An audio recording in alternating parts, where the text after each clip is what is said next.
ठीक है। यहाँ के मुख्य मुद्दे चिकित्सा, गांव में पेयजल के लिए फ्लोराइड युक्त पानी आ रहा है उसके लिए, और शिक्षा के लिए, ये मुख्य मुद्दे हैं। बाकी बहुत से मुद्दे हैं जिनको मैं चिट्ठी के माध्यम हर घर तक पहुंच रहा हूं और बता भी रहा हूं। किस तरह से आपने जब फीडबैक लिया, कितने समय से क्षेत्र का, और किस तरह की समस्याएं मुख्य रूप से उभर कर आ रही हैं? मुख्य समस्या तो जी चिकित्सा की है। वहाँ पे लोग बाग अगर जा रहे हैं तो यहाँ मतलब अगर छोटी सी कोई दुर्घटना घट जाती है तो सीधा रेफर करते हैं, तो ये बड़ा समस्या है जी, क्योंकि ये बड़ा क्या नाम जंक्शन पॉइंट होते हुए यहाँ पे चिकित्सा की अच्छी फैसिलिटी ना होना, ये राजनीतिक संरक्षण ना मिलना, ये भी एक कारण है जी। आपके पास इसके लिए सरकार की जनता आखिर आपको क्यों चुने, आपने क्या विशेषता है? मैं इसलिए कह रहा हूँ कि जो आपके 35 साल का, जो 40 साल का विधानसभा में आपका प्रतिनिधित्व ना होना, उसका जो वनवास है वो मैं कटवा सकता हूँ अगर 1 साल का मुझे सरदार सर की जनता मौका देती है तो। नहीं सर, वादे जो आप कर रहे हैं वो सभी नेता करते हैं, वो चुनाव जीतते हैं, हारते हैं, वापस भूल जाते हैं। इसकी जनता को ये कैसे विश्वास दिलाओगे कि मैं जो बोल रहा हूँ वो सच बोल रहा हूँ? मैं ये कह रहा हूँ कि 1 साल, क्योंकि मुझे लंबी राजनीति करनी है, मुझे लोगों के बीच में जाना है, तो मैं 1 साल चाहे रिजल्ट कुछ भी रहे, मैं लोगों के बीच में मिलूंगा हर एक काम के लिए, हर जगह कोई भी समस्या आएगी वहाँ मैं आगे खड़ा मिलूंगा। जनता के बीच जा रहे हो, किस प्रकार का रिस्पॉन्स मिल रहा है जनता को? अच्छा रिस्पॉन्स मिल रहा है, लोग बदलाव चाह रहे हैं कि भी इस विधानसभा में बदलाव हो और कुछ नया देखने को मिले। इस क्षेत्र में आप कितने समय से अभी फीडबैक ले रहे हैं? मैं यहाँ पिछले 1 महीने से, क्योंकि मेरी लोकसभा क्षेत्र चूरू है, इसलिए मेरा यह लोकसभा क्षेत्र भी है। कुछ लोग कहें सर बाहरी हो, इस प्रकार की बातें उठ रही है, क्या कहेंगे? बाहरी आदमी के अंदर मुद्दे क्या है उस पे दम होना चाहिए। बाहरी होना एक चीज बताइए, मेरा लोकसभा क्षेत्र ये है तो मैं फिर बाहरी कैसे हो सकता हूँ? जब मतलब बुडानिया साहब बाहर से आके चुनाव लड़ सकते हैं, राठौड़ साहब यहाँ से जाके चूरू लड़ सकते हैं, तो मैं बाहरी कैसे हो गया? मेरा लोकसभा क्षेत्र है। सर जैसा कि आप कहीं चुनाव लड़े? मैं छात्र संघ अध्यक्ष रहा था 2014-15, बस मेरा वही चुनाव है, उसके बाद में ये चुनाव लड़ा। कहाँ पे रहे सर? मैं नौर से। सर कब नॉमिनेशन करोगे आप, और किसी पार्टी से करोगे, इंडिपेंडेंट तो क्या कुछ रहेगा? मैं निर्दलीय चुनाव लड़ूंगा। मैं पार्टी, किसी भी पार्टी में नहीं जाऊंगा। मैं लोगों के बीच में मुद्दे पे जा रहा हूँ, मेरा पार्टियों से कोई वो नहीं है। जैसा कि आपने बताया चिकित्सा क्षेत्र में सुधार, तो आपके पास किस तरह की योजना है कि आप चिकित्सा क्षेत्र में सुधार ला पाएंगे? हमने कई स्टेटों में इस पे काम किया है और चिकित्सा क्षेत्र में हमने कुछ अच्छे भी दिए, तो आपके पास मैं एक दे सकता हूँ चिकित्सा में हम कैसे कैसे इसको कर सकते हैं। अगर राजनीतिक संरक्षण मिले तो इसको कैसे सुधार किया जा सकता है, वो मैं पूरा आपको विजन दे सकता हूँ। जिले में लगातार बेटियों के साथ अत्याचार बढ़ रहे हैं, प्रतिदिन दुष्कर्म जैसे मामले सामने आते रहते हैं, कोई कार्रवाई नहीं होती, इस पर आप क्या सोचते हैं, क्या विचार रखते हैं? उस पे पहली चीज तो यहाँ पे महिला जो थाना है उसकी मुख्य मांग है, क्योंकि ये जंक्शन पॉइंट बनता है और यहाँ महिला थाना होना बहुत जरूरी है।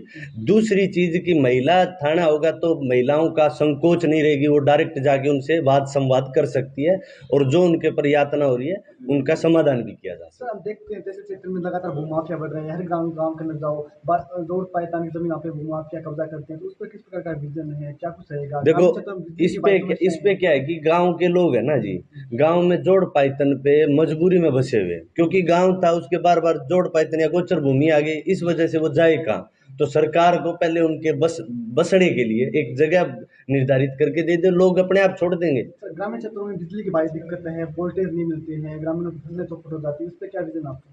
JN ऑफिस में विद्युत विभाग यहाँ से सबसे करप्शन विद्युत विभाग है, यहाँ उठता ही नहीं है, किसी की फोन ही नहीं उठाता, किसी से बात ही नहीं करता, लोग बहुत परेशान है। 2012 से जो डिमांड नोटिस भरे थे वो आज तक उनको बिजली कनेक्शन नहीं मिल पाया, तो ये यहाँ की नकारा प्रशासन है। गली मोहल्लों में जाओ तो लगातार पानी की जल भराव की समस्या है, कचरा रहता है, तो कैसे देखते हैं इन सबको, कैसे आप दूर कर पाओगे या कैसे समस्याओं का समाधान कर पाओगे आप? मैं अकेला नहीं कर पाऊंगा, मैं सबके सहयोग से कर पाऊंगा। मेरे पास इस शहर के लिए, इस विधानसभा के लिए अच्छे विजन है मैं वो दे सकता हूँ, मैं पब्लिकली वो कर सकता हूँ कि ऐसे ऐसे इसकी समाधान हो सकता है। जल भराव की अगर उस साइड जाए तो जल भराव जो उस वार्ड के जो लोग रह रहे हैं, इतनी गंदगी फैली हुई है, कैसे रहती है, लेकिन वो लोग मजबूर है, क्या करें। सरदार सर के अंदर 3 पार्टियां ने भी चुनाव लड़ेगी, आरएलपी, बीजेपी, कांग्रेस। आप किसके साथ मुकाबला देखते हो अपनी? देखो, वो चुनाव लड़ रही है, उनका खुद का ही बिखराव हुआ है, वो खुद ही अंदर से टूटे हुए हैं, तो वो मतलब उनके साथ मेरा कुछ नहीं है। मैं तो मेरा विजन लेके जा रहा हूँ, मैं मेरे साथ उनका हो सकता है, मेरा किसी के साथ नहीं। कास्टिज्म काफी इंपॉर्टेंट रहता है हिंदुस्तान की राजनीति में। इस पे क्या कुछ कहेंगे? कैसे अपने आप को इस डब्बे से दूर रखेंगे कि मैं जाति कुछ नया देना चाहिए। अब मुझे नहीं लगता कि जाति धर्म पे आप कैसे अलग करोगे अपने आप को, यही पूछ रहा मैं सवाल। युवा जाति धर्म पे नहीं आते। आप युवाओं के पास, क्योंकि युवा बदलाव चाह रहा है, और युवाओं के पास आप मजबूती से पैरवी करिए। युवा आपके साथ चाहते हैं, युवा नहीं चाहते कि जो पीछे की जो ये डरेगी राजनीति उसको खत्म करे, वो चाह रहे हैं। सर आप एक युवा हो, युवाओं के लिए क्या कुछ ऐसा बदलाव करोगे ताकि युवा जो अभी त्रस्त है, बेरोजगारी मान लो चाहे कुछ भी मान लो, तो उसके लिए आपका क्या रहेगा? सबसे पहले तो युवाओं का यहाँ पे बेरोजगारी, क्योंकि सरकारी तो एक एमएलए से हो नहीं सकता, लेकिन बेरोजगारी के लिए जो नए नए जो नवाचार के जैसे मैक बड़े बड़े अच्छे अच्छे जो कोर्सेज आ रहे हैं, क्योंकि अभी तक हमारे वो कोर्सेज आए ही नहीं है। अब मैक का स्टूडेंट हो तो कम से कम 40-50 हज़ार रुपये प्राइवेट सेक्टर में कहीं कमा सकता है। तो ऐसे ऐसे नए सिलेबस लेके आने की इच्छा है कि भी मैं यहाँ कुछ ऐसा करूँ ताकि रोजगार की ये समस्या खत्म हो। ग्रामीण क्षेत्रों में लगातार जा रहे हो, टीमें जा रही है, क्या माहौल है ग्रामीण क्षेत्रों में? क्या उनकी मांग है? क्या कुछ वोटर अब की बार सवाल पूछेंगे, वोटर अब की बार मुद्दों पे बात करेंगे, वोटर अब की बार बदलाव चाह रहे हैं।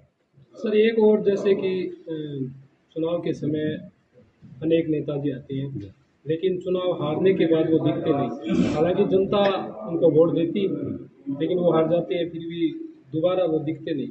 देखो जी, ये आपकी बात सत्य है, लेकिन मैं ये कहता हूँ कि मैं आपको यहाँ का इस विधानसभा का परमानेंट विपक्ष तो हुई हूँ, आज से परमानेंट विपक्ष हूँ, और सत्ता मिली तो वहाँ पे भी मैं मजबूती से पैरवी करूँगा, वहाँ पे कमी नहीं रखूँगा। जो 35 साल का वनवास है वो सारा खत्म कर दूंगा, और जो जितने मुद्दे रहे। आपके साथ यहाँ के कार्यकर्ता नहीं जुड़े, क्या कारण है? मेरे यहाँ के कार्यकर्ता नहीं होने का, ये मेरे यहाँ के कार्यकर्ता है। सर चूंकि बड़े बड़े नेता आएंगे, उपचुनाव है, अंतिम उपचुनाव है, काफी बड़ा चुनाव है, पूरे राजस्थान इस पर नजर रहेगी, बड़े बड़े नेता आगे आएंगे, उनके साथ कैसे मुकाबला करोगे? आपका स्टार प्रचारक कौन होगा? जैसे कि कांग्रेस की बात करें तो कांग्रेस की ओर से अशोक गहलोत आएंगे, पूरी कैबिनेट आएगी, भाजपा की ओर से भी केंद्रीय मंत्री से लेकर बड़े बड़े नेता आएंगे, तो आप मेरा स्टार प्रचारक है इस विधानसभा का युवा, मेरा स्टार प्रचारक है इस विधानसभा का किसान, मेरा यहाँ का स्टार प्रचारक है मजदूर, शोषित वर्ग, जो इन लोगों के खिलाफ है, वो मेरा स्टार प्रचारक है। मुझे स्टार बन के जरूर। लोगों का ये भी कहना है कि सिर्फ पहचान बनाने के लिए कुछ युवा आते हैं और चुनाव के बाद दिखते नहीं, पोस्टर से पहचान बनाना चाहते हैं सिर्फ।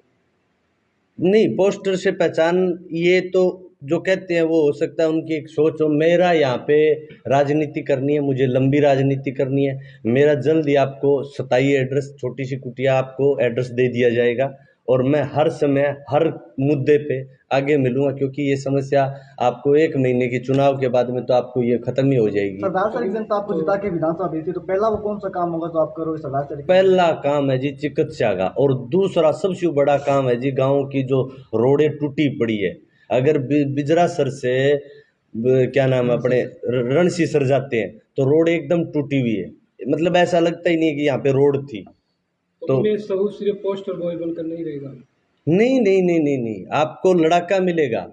ये पोस्टर बॉय ये तो उन्होंने बना रखा है, लड़ाका मिलूंगा, हर जगह लड़ूंगा, जहाँ जरूरत पड़ेगी प्रशासन से छाती भिड़ा के लड़ूंगा। क्योंकि आप पत्रकारिता के छात्र हैं जी, अगर जनता आपको मौका देती है तो आप पत्रकारों के लिए क्या करेंगे?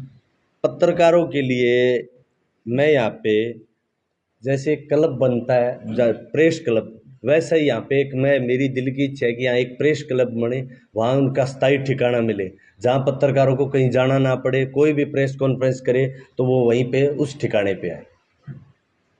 जो पत्रकार हैं 15 सालों से 10 सालों से पत्रकारिता कर रहे हैं जी, और सरकार उनको मान्यता नहीं दे रही, उनको कोई फायदा नहीं, अभी तक कोई फायदा नहीं मिला, उनके बारे में मजबूती से विधानसभा में पैरवी करूंगा। जो पत्रकारिता की मुख्य समस्या होगी उसको मजबूती से उठाऊंगा, क्योंकि मेरे हिसाब से और कोई पत्रकार हो सकता है विधानसभा में बहुत होंगे, लेकिन मैं पत्रकारिता का पूरा जो भी मुख्य समस्या रहेगी उसको मैं मजबूती से पैरवी करूँगा। नामांकन कब करोगे साहब? नामांकन मैं जल्दी बता दूंगा कि 1 या 2 दिन में कब करूँगा, जैसे भी करूँगा आपको बता दिया जाएगा।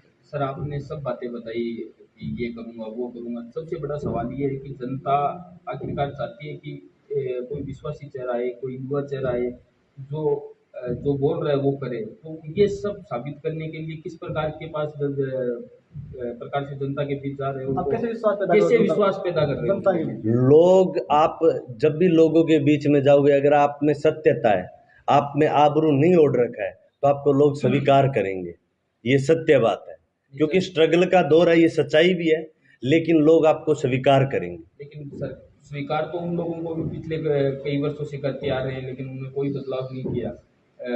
उनको भी स्वीकार करते हैं, तो आपको स्वीकार करेंगे, इसकी क्या अलग से कर रहे हो? इस एक चीज बताता हूँ, जब आपके आंखों में डर, झूठ ये नहीं होगा ना, तो लोग समझेंगे, क्योंकि लोग भावनाओं से भी जुड़े होते हैं, और वो लोग आपकी इस चीज को समझेंगे। क्योंकि आपके सामने अगर मैं बात कर रहा हूँ, अगर मेरे आंखों में झूठ और आबरू है, तो आप मुझे नकारोगे।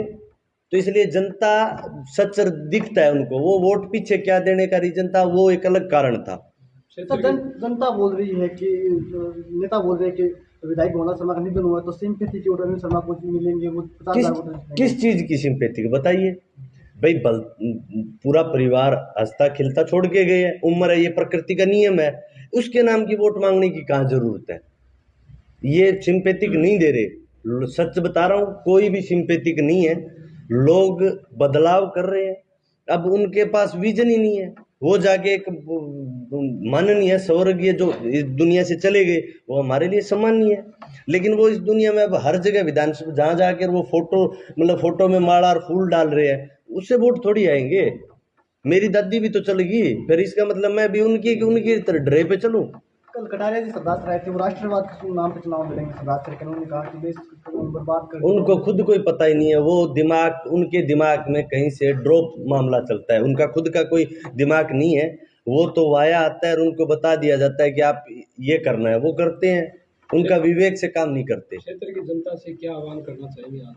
मैं तमाम क्षेत्रवासियों से ये आह्वान करना चाहता हूँ कि जो ये बहरूपिये बन के जो आपके बीच में घूम रहे हैं, जो बाहर से आए, उनके सवाल जरूर पूछना कि आप हमारी इस 40 साल की राजनीति में हमारी जो विधानसभा क्षेत्र अपंग क्यों थी, और लोगों से ये पूछना कि हमारे इस बड़े जंक्शन पॉइंट होने के नाते यहाँ पे विकास कार्य अधूरे क्यों रहे। ये बड़े मुख्य मुद्दे हैं। बाकी मैं अपील करता हूं कि भी आपके मान और सम्मान और स्वाभिमान को कभी ठेस नहीं पहुंचने दूंगा। अगर आप मुझे मौका देते हो तो मैं आपका सदैव मान और सम्मान, और इस सरदार सर का नाम बहुत इज्जत और अदब के साथ आएगा, क्योंकि पहले जो सरदार सर का नाम आता था वो बिकवाड़ी में नाम आता था कि सरदार सर की विधानसभा हर बार बिकती है, लेकिन मैं ये 1 साल में आपको वो करके दिखा दूंगा कि आपका सरदार सर का नाम अदब और इज्जत के साथ आएगा।